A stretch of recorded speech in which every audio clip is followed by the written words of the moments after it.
PHC వైద్యుల చెలో విజయవాడకు పిలుపునిచ్చారు. ఇప్పటికే విజయవాడకు భారీగా చేరుకున్నారు పిహెచ్సి వైద్యులు. రేపు ధర్నా చౌక్ చేరుకోనున్నారు. రేపు మధ్యాహ్నం వరకు ప్రభుత్వానికి డెడ్ లైన్ పెట్టారు వైద్యులు. ప్రభుత్వం తమ డిమాండ్లను నెరవేర్చకపోతే ఉద్యమాన్ని ఉధృతం చేస్తామంటున్నారు.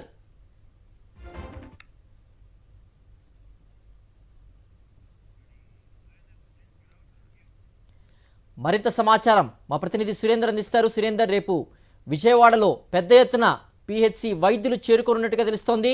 పెద్ద ఎత్తున ధర్నా కార్యక్రమం కూడా చేపట్టబోతున్నట్టుగా తెలుస్తోంది. వీరి డిమాండ్స్కి సంబంధించిన పూర్తి అప్డేట్స్ ఏంటి సురేందర్?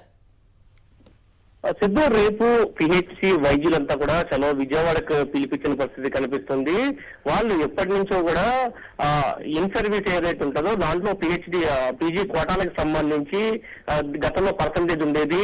ఆ పర్సంటేజ్ అంటే క్లినికల్ లో దాదాపు 30%, నాన్ క్లినికల్ లో 50% వాళ్ళకి పీజీలో కోటా ఉండేది. అయితే కూటమి ప్రభుత్వం వచ్చిన తర్వాత జీవో నెంబర్ 85 తీసుకొచ్చి క్లినికల్ లో 20%, నాన్ క్లినికల్ లో 30% తగ్గించే పరిస్థితి. దాంతో పాటు మళ్ళీ ఇంకో జీవో నెంబర్ 99 తీసుకొచ్చి క్లినికల్ కోటాలో 20% కూడా 15% తగ్గించే పరిస్థితి. దీంతో ఇన్ సర్వీస్ కోటా ఏదైతే ఉందో దాంట్లో వాళ్ళంతా కూడా కోల్పోతున్న పరిస్థితి కనిపిస్తుంది. దీనికి వ్యతిరేకంగా పిహెచ్సి వైద్యులంతా కూడా ఆందోళన బాట పట్టారు. అయితే గత సంవత్సరం కూడా సెప్టెంబర్ లో ఆందోళన చేశారు.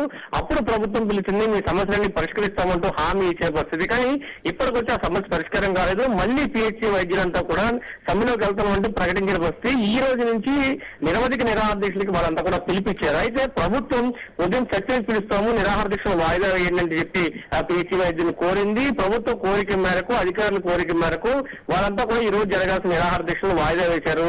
అయితే ఈ ఉదయం నుంచి కూడా ప్రభుత్వం పిలుస్తుంది, అధికారులు పిలుస్తారు, చర్చలకు వెయిట్ చేస్తున్న వాళ్ళకి ప్రభుత్వం ముఖం చాటేసింది. ఎవరిని కూడా చర్చలకి పిలిచిన పరిస్థితి లేదు. ఈ నేపథ్యంలో రేపు వాళ్ళు చదువు విజయవాడకి పిహెచ్సి వైద్యులు అయితే పిలిపించారు. రాష్ట్ర వ్యాప్తంగా ఉన్న మొత్తం పిహెచ్సి వైద్యులంతా కూడా విజయవాడ రాబోతున్నారు. దాదాపు 2000 మంది వరకు విజయవాడలో పాల్గొనే పరిస్థితి కనిపిస్తుంది. అయితే రేపు ఉదయం విజయవాడలో వాహన మిత్ర కార్యక్రమాన్ని చంద్రబాబు నాయుడు ప్రారంభించబోతున్నాడు. అదే టైంలో పిహెచ్సి వైద్యుల ఆందోళన కూడా కొనసాగే నేపథ్యంలో విజయవాడలో కొంత హైటెన్షన్ నెలకొందని చెప్పాలి. ప్రభుత్వం చర్చలకు పిలుస్తామంటూ వైద్యులందరినీ పిలిపించి మళ్ళీ వెనక్కి పంపించిన పరిస్థితి, ఎవరిని కూడా చర్చలకు అనుమతించలేని పరిస్థితి కనిపిస్తుంది. మరొక పక్క ఎవరైతే ఈ వైద్యులు ఉన్నారో వీరందరూ మీద కూడా ఎక్కువ ప్రయోగిస్తామంటూ అధికారులు ఆదేశాలు జారీ చేశారు. సమ్మెలోకి వెళ్తున్న వైద్యులు ఎవరైతే ఉన్నారో వాళ్ళ మీద చర్యలు తీసుకున్నట్టు జిల్లా కలెక్టర్, అదేవిధంగా డిఎంఐహెచ్ఓలకి ఇప్పటికే వైద్య ఆరోగ్య శాఖ కమిషనర్ వీరపంజను ఆదేశాలు జారీ చేసిన పరిస్థితి కనిపిస్తుంది. ఈ నేపథ్యంలో రేపు చలో విజయవాడ కొంత హైటెన్షన్ క్రియేట్ చేస్తుందని చెప్పొచ్చు. ప్రభుత్వ విధానం మీద పిహెచ్సి వైద్యులైతే పెద్ద ఎత్తున ఆగ్రహాన్ని వ్యక్తం చేస్తున్నారు. గతంలో కూడా ఇదే విధంగా ఆందోళన చేస్తే, సమ్మె చేస్తే వాళ్ళు చర్చలు పిలిచారు, సమస్య పరిష్కరిస్తామంటూ హామీ ఇచ్చారు. కానీ సంవత్సర కాలం గడిచినా ఏ ఒక్క సమస్యను పరిష్కరించలేదు. ఇప్పటి వరకు ఎవరైతే గ్రామాల్లో రోగులు ఉన్నారో వాళ్ళు ఇబ్బందులు పడతారు కాబట్టి కొంతమేరకు వాళ్ళు కూడా సమయంలో పాటించారు. అయితే ప్రభుత్వం ఎటువంటి స్పందన రాకపోవడంతో మళ్ళీ తిరిగి సమ్మెబాట పట్టామని చెప్తున్నారు. ఈసారి ప్రభుత్వం ఏదైతే బెదిరింపులు ఇచ్చిందో ఎక్కువ ప్రయోగిస్తామని ఆ బెదిరింపులను కూడా లెక్క చేయడం అంతా ఆందోళన పట్టిన పరిస్థితి కనిపిస్తుంది. రేపు మధ్యాహ్నం వరకు ప్రభుత్వానికి సమయం ఇస్తున్నాము, మా సమస్యని సానుకూలంగా స్పందించి పరిష్కరించాలి, లేని పక్షంలో మేము ఖచ్చితంగా ఆందోళన బాట పడతాం, మా ఉద్యమాన్ని మరింత తీవ్రతరం చేస్తామంటూ పిహెచ్సి వైద్యులు అయితే ప్రభుత్వానికి హెచ్చరికలు జారీ చేస్తున్నారని చెప్పాలి సిద్ధు.